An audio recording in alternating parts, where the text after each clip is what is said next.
My name is Adam McClellan. I'm a Parkour Generations certified instructor and founder of Lehigh Valley Parkour.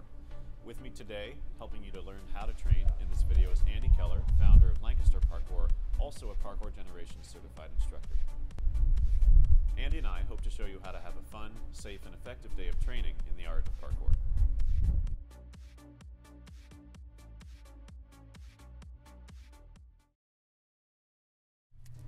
Because parkour is about overcoming obstacles, the first thing you need to do in a day of training is find a place to go train on. So you need to find obstacles that you can play with and that will give you a different variety of options, and then that's where you can begin your day of training.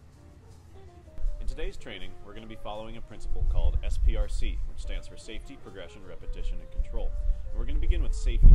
So the first thing you want to do when you reach your spot is check for any hazards, which might include surfaces that are loose, anything that might hurt you with your own body, checking your shoes, the walls, the rails around you, and making sure that nothing brings an unnecessary risk to your day of training.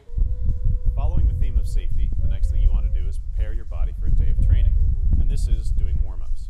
The first warm-up activity you want to do is joint rotations, which is taking all the major joints of the body through their full range of motion in order to loosen them up. So this includes your wrist, your elbow, your shoulder, hips, knees, and ankles. Following your joint rotations, you want to begin some cardiovascular activity to get your blood pumping, to warm up your muscles, and get your body ready for movement. After you feel warm and your heart rate is going, the next thing you can choose to do is dynamic stretching, which is taking one of your limbs all the way through their range of motion so that they get used to expanding and contracting the way they're going to once you begin your movements. And lastly, I would suggest some muscular activity in order to get the muscles flowing and get them warmed up. And one of the best activities you can do for that is QM, or quadrupedal movement, which is using your arms and your legs and your core and your back all at the same time, and makes for a very good warm-up. Once your body's warmed up and ready to go, and you found a location that you feel is appropriate for your day of training, you can move out of the safety stage and into progression, which is the second step that you want to be utilizing in your day of training. Progression means that you're going to start somewhere that you already know you're comfortable at, such as a very simple jump. And you're going to move from there and make it slightly more complicated and incrementally increase the challenge so that your body can get used to the changes that you're asking it to make as you increase the difficulty of your move. So begin with their simple movement and repeat that a number of times until you're ready to move on. And keep adding the challenge until you've built yourself up until your final goal. Once you find yourself ready to commit to your final goal, then you can begin working on the technical aspects of your training.